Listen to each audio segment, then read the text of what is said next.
To delete your Instagram account for good using the app, tap the three lines at the top right corner, then head into Account Center. From there, tap Personal Details, then go to Account Ownership and Control, and choose Deactivation or Deletion. You'll see a list of all the accounts linked to your Instagram. First, pick the one you want to delete. After that, tick the option that says Delete Account and tap Continue. Next, Instagram will ask why you want to delete your account. Just pick any reason from a list. Then, you'll see an option to download your data, just in case you want to save anything before it's gone. You can choose to download it or skip it.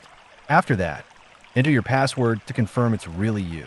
Tap Continue, and finally, hit Delete Account. At this point, Instagram won't delete your account right away.